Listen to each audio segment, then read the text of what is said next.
Hello दोस्तों, इससे पहले मैं बहुपद के बारे में एक वीडियो डाल चुका हूं। आज मैं बहुपद का ही 2.2 के बारे में बताने जा रहा हूं, जिसमें सबसे पहले हम जान लेना चाहेंगे कि एक द्विघात बहुपद यानी कि px बराबर जो है एक्स स्क्वायर माइनस मूलों का योगफल x प्लस गुणनफल होता है। और ये कैसे होता है, तो सबसे पहले हम चलते हैं कि माना कि क्या लिखेंगे, माना कि अल्फा तथा बीटा द्विघात बहुपद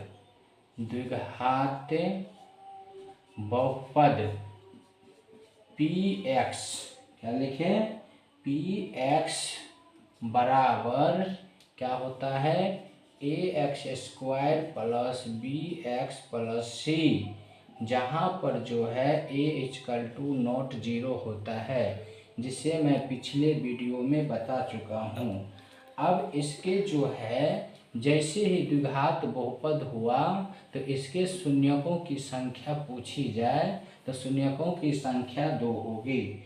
इसीलिए हम लिख सकते हैं कि इसके दो शून्यक जो होगा x माइनस अल्फा तथा जो है x माइनस बीटा जो है वो इसका शून्यक होगा। इस प्रकार हम कह सकते हैं कि px बराबर a x square plus b x plus c, जहाँ a equal to not zero, इसके दो गुणनखंड x माइनस अल्फा तथा x माइनस बीटा होता है। क्या होता है, x माइनस अल्फा और x माइनस बीटा जो है वो द्विघात बहुपद का शून्यक होगा। इसीलिए हम चलते हैं गुणनखंड प्रमेय से, गुणनखंड प्रमेय से।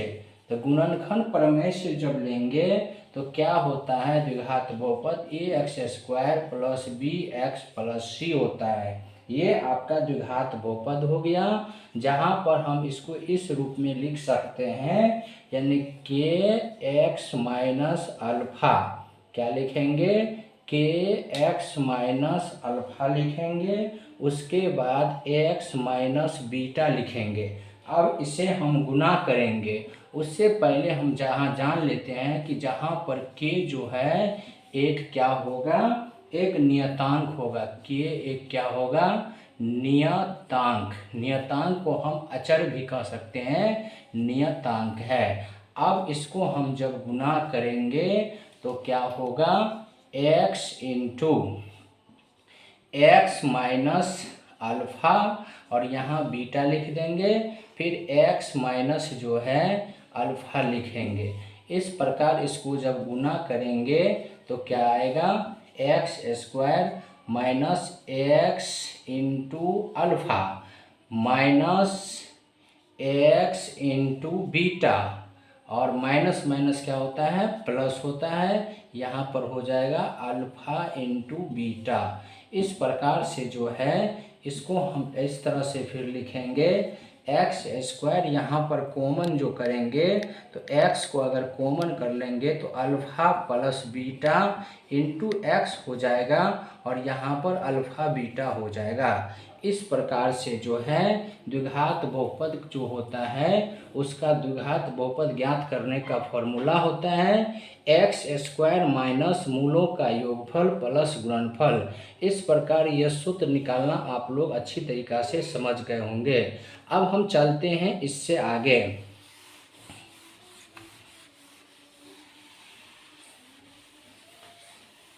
अब जैसे कि हम जानते हैं कि अगर कहा जाए कि एक द्विघात बहुपद ज्ञात करें, एक द्विघात बहुपद ज्ञात करे, क्या ज्ञात करे, एक द्विघात बहुपद ज्ञात करे जिनके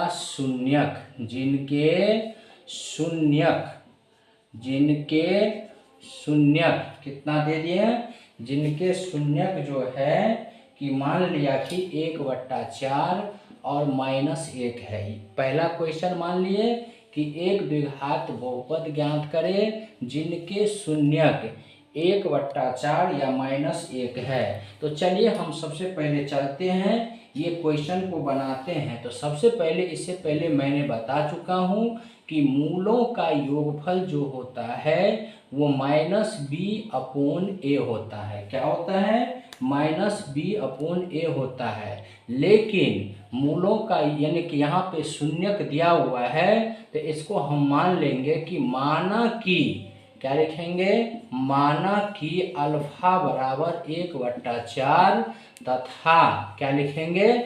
माना कि अल्फा बराबर 1/4 तथा बीटा, क्या लिखेंगे?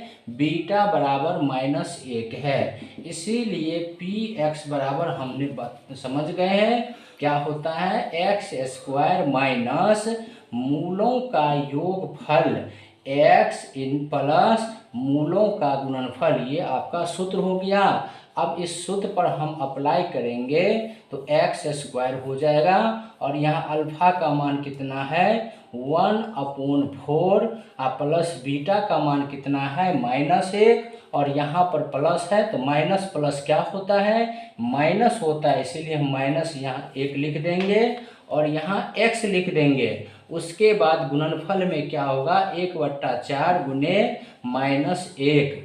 इस प्रकार से हम आगे चलेंगे तो क्या होगा? x², इसको भिन्न घटाव करेंगे तो क्या होगा? 1 - 4/4, यहाँ पर x हो जाएगा, प्लस, यानी प्लस माइनस क्या हो जाएगा? -1/4 होगा। अब हम आगे चलते हैं तो कितना हो जाएगा? x² माइनस, यानी कि 1 में से 4 को जब घटाएंगे तो -3 होगा, और यहाँ भी माइनस है। और जब माइनस और माइनस को गुना की जाती है तो वो प्लस हो जाता है। इसीलिए यहाँ पर क्या सूत्र लगाएंगे? प्लस दे देंगे। तो अब हम चलते हैं कि यहाँ पर कितना हो जाएगा? 3/4x minus 1/4। इसको आगे अगर हम इसको भिन्न के रूप में लेते हैं तो कितना हो जाएगा? 4x² plus 3x - 1। इस प्रकार से जो है, इस शून्यकों की मदद से हम एक द्विघात बहुपद ज्ञात कर लिए। एक अगला एग्जाम्पल लेते हैं। एक अगला एग्जाम्पल के तौर पर लेते हैं कि √2 और 1/3 एग्जाम्पल के तौर पर लेते हैं। कितना लेंगे?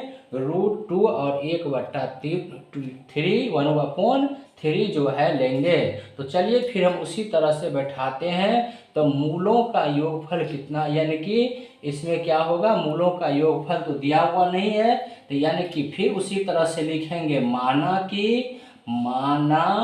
कि अल्फा √2 एंड बीटा जो हो जाएगा वो 1/3 होगा। कितना होगा? 1/3 होगा। इसीलिए लिख देंगे द्विघात बहुपद बराबर, क्या लिखेंगे?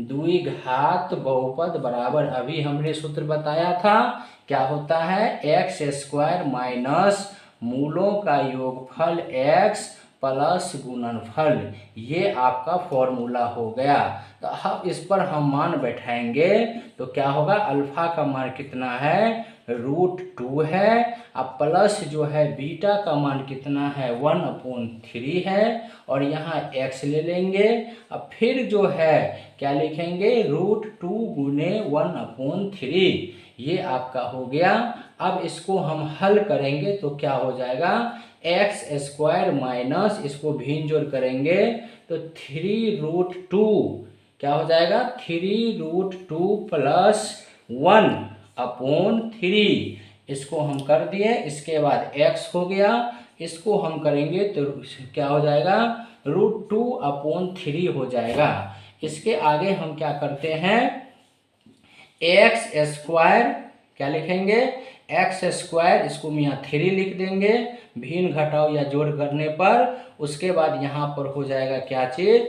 3√2x प्लस 1 हो गया, यहाँ x लिख देंगे। अब प्लस यहाँ पर जो है क्या हो जाएगा? √2 हो जाएगा। इस प्रकार से जो है इस समीकरण यानी द्विघात बहुपद को मैंने ज्ञात कर लिया। अब चलते हैं दूसरे सवाल पे। दूसरे सवाल पे चलेंगे कि एक द्विघात बहुपद ज्ञात करें। क्या लिखेंगे? एक द्विघात बहुपद ज्ञात करे। एक द्विघात बहुपद ज्ञात करे जिनके, क्या लिखेंगे? एक द्विघात बहुपद ज्ञात करे जिनके मूलों का योग, क्या लिखें? मूलों का योग जो है 4 है तथा गुणनफल, क्या लिखेंगे? गुणनफल -4 है। तो चलिए अब इस क्वेश्चन को हम बनाते हैं। तो सबसे पहले हम जानते हैं कि लिखेंगे दिया है, क्या लिखेंगे? दिया है, क्या दिया हुआ है? मूलों का योगफल बराबर 4 और मूलों का गुणनफल जो है -4 है। इस प्रकार से हम द्विघात बहुपद बराबर लिखेंगे, क्या लिखेंगे? द्विघात बहुपद बराबर क्या सूत्र होता है? क्या होता है? x² माइनस मूलों का योगफल x प्लस गुणनफल। इसको हम इस रूप में भी लिख सकते हैं, px = x² माइनस मूलों का योगफल x प्लस मूलों का गुणनफल। चलिए अब हम इस पर मूलों का योगफल एवं गुणनफल का मान पुट करते हैं। तो यहाँ पर हो जाएगा x² और मूलों का योगफल इतना 4 दिया हुआ है और यहाँ x है तो 4x हो जाएगा। और फिर गुणनफल कितना है? गुणनफल -4 है, लेकिन सूत्र में प्लस होता है तो माइनस प्लस क्या होगा? माइनस होगा। इस प्रकार से ये द्विघात बहुपद ज्ञात हो गया। इस तरह से इस क्वेश्चन को अच्छी तरीक़ा से समझ गए होंगे। अब चलिए हम चलते हैं कुछ अगले क्वेश्चन पे। जैसे कि अगर कहा जाए कि x² माइनस 4x प्लस 4 का शून्यक ज्ञात करें, तो अब हम किस तरह से ज्ञात करेंगे? तो चलिए इससे पहले हम जान लेते हैं कि इसको जो है कहते हैं प्रथम पद। क्या कहते हैं? प्रथम पद। इसको कहते हैं मध्यम पद। क्या कहते हैं? मध्यम पद। इसको कहेंगे अंतिम पद। क्या कहेंगे? अंतिम पद। तो सबसे पहले शून्यक ज्ञात करने के लिए प्रथम पद और अंतिम पद को गुणा करेंगे। तो चलिए हम गुणा करते हैं। प्रथम पद कितना है? x² और अंतिम पद जो है 4 है। और जब हम इसको गुणा करेंगे तो 4x² हो गया।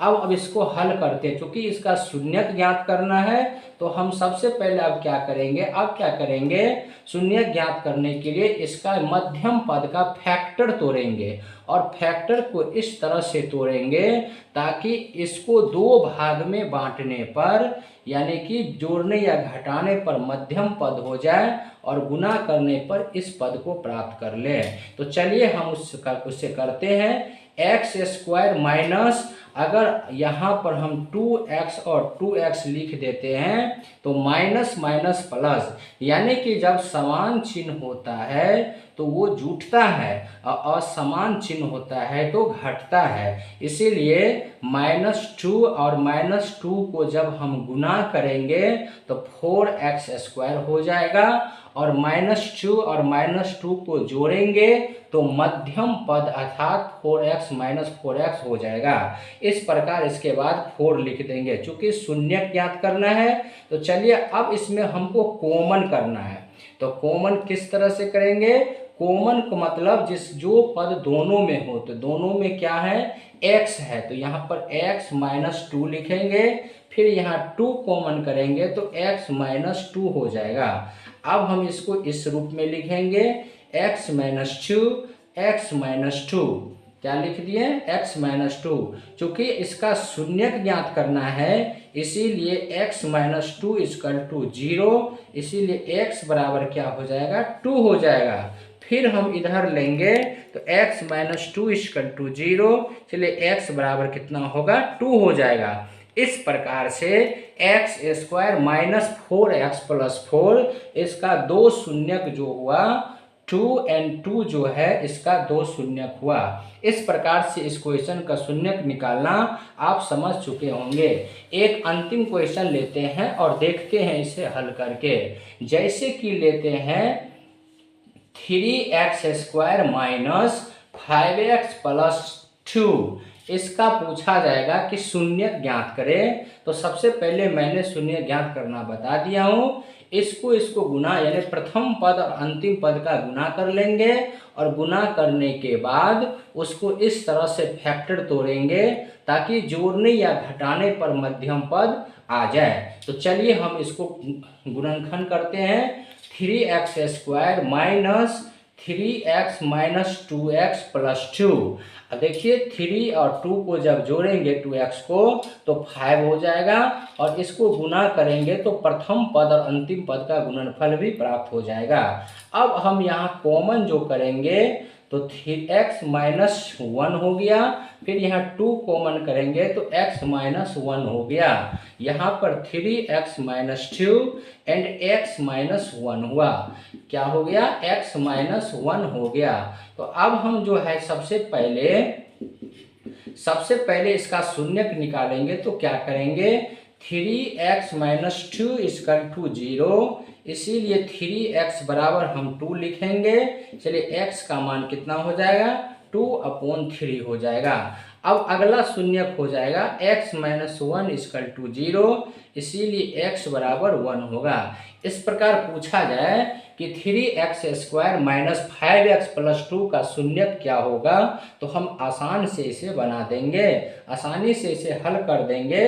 इस प्रकार इसका शून्यक जो हो गया 2/3 और 1 जो है इसका शून्यक हो गया। इस प्रकार से शून्य ज्ञात करना भी आप लोग समझ चुके होंगे। तो चलिए एक और हम देते हैं, इसे आप लोग बना के कमेंट बॉक्स में डालें। जैसे कि हम कहेंगे x² माइनस 3 का शून्यक ज्ञात करें। x² माइनस 3 का शून्यक ज्ञात करें, इसे आप लोग बना के कमेंट बॉक्स में डालें। तो चलिए हम भी इसे बनाने का कोशिश करते हैं। तो सबसे पहले x² माइनस 3 इक्वल टू 0 ले लेंगे और x बराबर x² इक्वल टू क्या होगा? ये 3 माइनस में है तो बराबर टपेगा तो 3 हो जाएगा। तो x बराबर क्या होगा? इसका रूट अंडर हो जाएगा प्लस माइनस में, यानी कि x का शून्यक जो होगा एक प्लस √3 होगा और एक माइनस √3 होगा। इस प्रकार से x² माइनस 3 का 2 शून्यक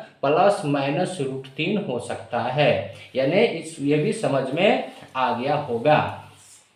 अब हम चलते हैं कुछ अन्य पॉइंट पे। जैसे कि आपका द्विघात बहुपद x² माइनस 4x प्लस 4 है। अब पूछा जाए कि इस द्विघात बहुपद में मूलों का योगफल क्या होगा। तो सबसे पहले हम लिखेंगे a बराबर 1, b बराबर -4 और c बराबर 4। इस प्रकार मूलों का योगफल मैंने इससे पिछले वीडियो में बता चुका हूँ कि मूलों का योगफल जो होता है वो -b/a होता है। तो -b यहाँ पर माइनस क्या है और -4 हो गया और a का मान 1 है। अब माइनस माइनस को जब गुना करेंगे तो +4 हो जाएगा। इस प्रकार मूलों का योगफल जो है 4 हुआ। अब हम चलते हैं गुणनफल के बारे में जानते हैं। गुणनफल बराबर क्या सूत्र होता है? c/a होता है। तो c का मान कितना है? a है और a का मान 1 है। तो इस प्रकार इसको हम सिर्फ 4 लिख सकते हैं, क्योंकि नीचे में 1 आने से कोई फायदा नहीं है, नीचे में 1 लिखना कोई जरूरी नहीं है। इस प्रकार से मूलों का योगफल और गुणनफल ज्ञात करना भी सीख चुके हैं।